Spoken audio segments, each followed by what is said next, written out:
In the glamorous city of Venice, where every corner whispers tales of grandeur, an auction house buzzes with excitement as wealthy collectors gather, eager to bid on the finest treasures. Dressed in designer suits and dripping in diamonds, everyone waits for the show to begin.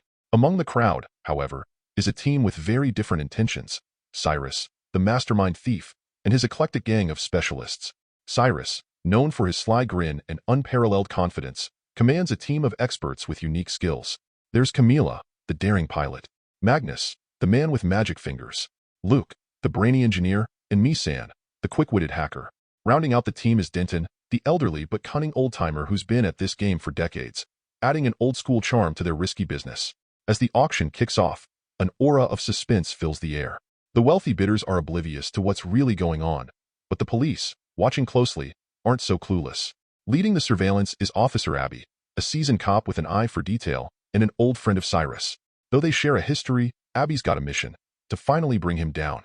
She knows he's up to no good, and she's determined that this time, there'll be no escape. The auction rolls on smoothly until the first item, an outrageously priced painting, hits the block, sold for a jaw-dropping 2 crores. But before the buyer even knows what's happening, Cyrus and his team pull off the classic switcheroo and nab the painting right under their noses. They fence it off in the black market, and with a casual shrug, Cyrus pockets another 2 crores without even breaking a sweat. But the real prize?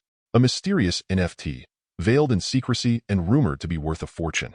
The creator of this digital marvel enters, face obscured by a mask, enhancing the intrigue. Hundreds of cameras zoom in, trying to capture every angle, while the auction house braces for a bidding war. That's when Misan, the hacker, steps into action, fingers flying over her keyboard. With a click of a button, the power cuts out, plunging the auction house into darkness. It's mayhem. The rich attendees panic, scrambling to leave. But amid the chaos, Cyrus and his team are right on target. He tosses in a hefty 2.5 crore bid for the NFT, claiming the prize. In the shadows, he whispers to the masked creator, inviting him to a special handoff at his place where the cash exchange would happen. Watching from her vantage point, Abby's jaw drops. She's watching it all unfold, and she's not letting Cyrus slip away this time. She and her team rush to intercept, trailing him as he bolts for the exit. Cyrus and his gang jump onto a speedboat, zipping down Venice's canals. The police give chase, but Cyrus has anticipated this. With a wink, Mi-sun presses a remote, and bam! A set of barriers spring up, blocking the cops' path. The gang laughs as they watch the police boats struggling behind the barricade, cruising smoothly to their escape. Back at the hideout, they celebrate, toasting to another, flawless operation. But Abby isn't one to give up. Scanning security footage with laser focus, she notices Denton, the unassuming older gentleman, lingering suspiciously at the auction house. Bingo! The police nab him, hauling him in for questioning, but Denton plays it cool, spinning ridiculous tales and giving nothing useful away. However, as the detectives push him, he reveals one detail. Cyrus and his crew are hiding in London. Determined as ever, Abby coordinates with the London police, jetting off with her team. Upon arrival, they're briefed on a new player in the game, Lars, a notorious mafia boss known for manipulating the stock market. He's caused recent market chaos, turning price fluctuations into personal gain, leading to disastrous outcomes. A massive flood, ruined homes, and loss of lives. And rumor has it, Lars has a new plan brewing. He's reportedly targeting yet another share scheme and preparing to pay off his henchmen with 10 tons of gold. Yep, 10 tons. While Abby scrambles to wrap her head around this massive underworld operation, Cyrus and his gang are onto it, too. They know that if they play their cards right, this gold isn't just a myth, it's a heist waiting to happen. Abby's day starts with a mission that's far from ordinary. She's cornered by a cop who bluntly orders, break the deal. Stop paying them. And what's more, he wants her to team up with a thief.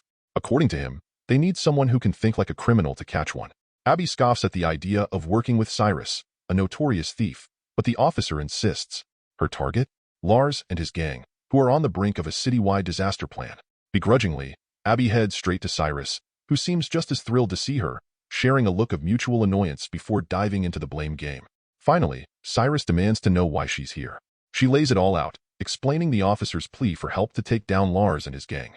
When she mentions the mountains of gold involved, his eyes light up. It's hard not to be tempted. Cyrus informs his crew, who are, understandably, a bit shocked, but they all agree it's a mission worth doing.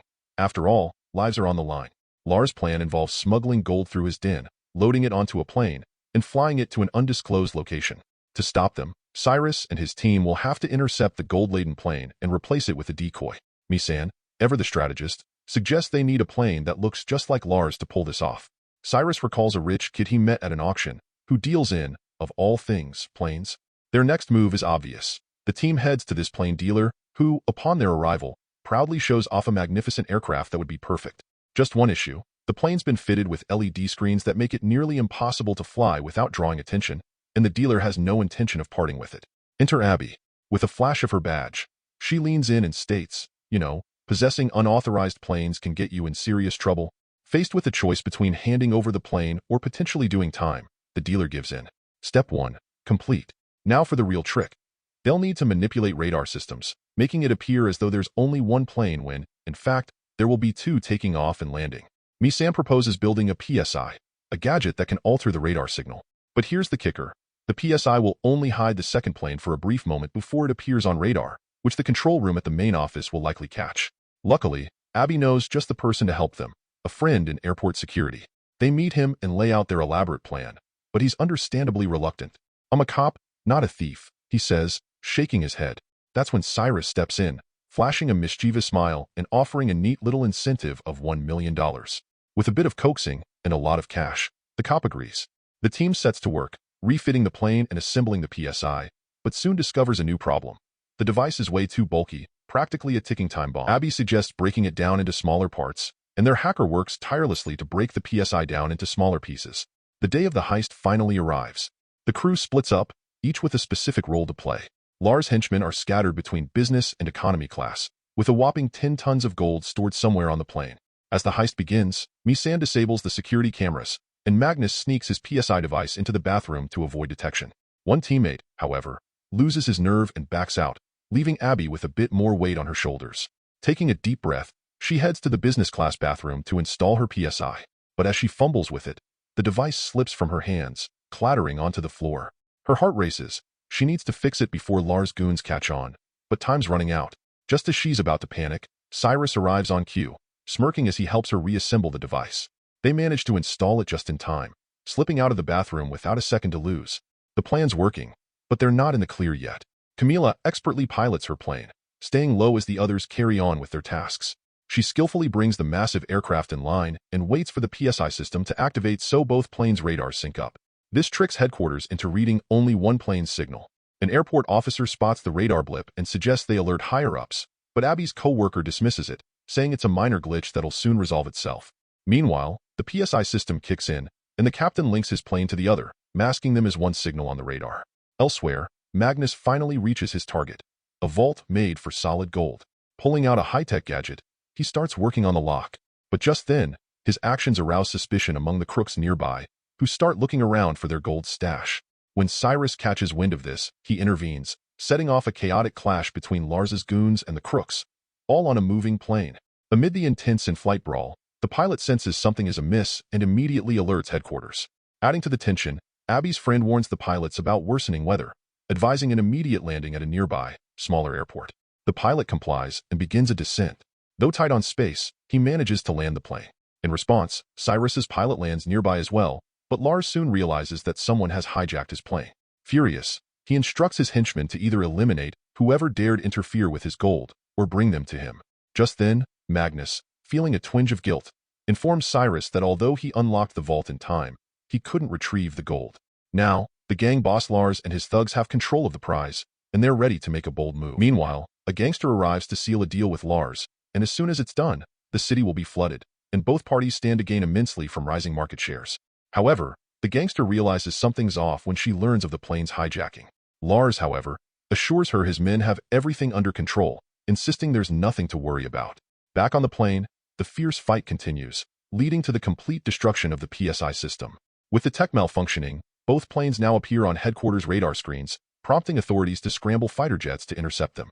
But Cyrus and the pilot, quick on their feet, manage to maneuver the plane upside down and scribble a message across its belly, informing the jets of passengers aboard. For now, the fighter jets stand down and simply follow. Eventually, the plane lands, right at Lars's compound. It crashes through the security gate and plows into the property, causing the vault's contents to spill out. Furious, the gangster demands to call off the deal, refusing to let go of the gold. But Lars, in a fit of rage, shoots her on the spot, ending her threat once and for all. At that moment, police cars swarm the property, surrounding Lars and his crew. Realizing he's cornered, Lars concocts a story, claiming that the thieves arrived at his home to target the gangster. He insists they were responsible for her death, hoping to wash his hands of the situation. But Cyrus, thinking ahead, reveals a crucial piece of evidence. He shows the cops a video recording from the plane's LED glass and an NFT blueprint, proving Lars's plan to wreak havoc on the city and the gangster's ultimate demise. This undeniable proof seals Lars's fate, and the police promptly arrest him. With Lars in custody, the cops confiscate all the gold, and Cyrus, impressed with Abby's role, invites her onto his team. Just when it seems the mission is over, the true masterstroke is revealed. Magnus had actually swapped out the real gold with look-alike iron blocks before leaving. The gold, seized by police, was nothing but expertly crafted fakes. The actual gold, hidden from sight, falls from the sky as planned and is swiftly transported to its rightful destination. Once again, the thieves prove they're masters of deception, celebrating their foolproof scheme with hearty hugs and shared laughter as they revel in their success.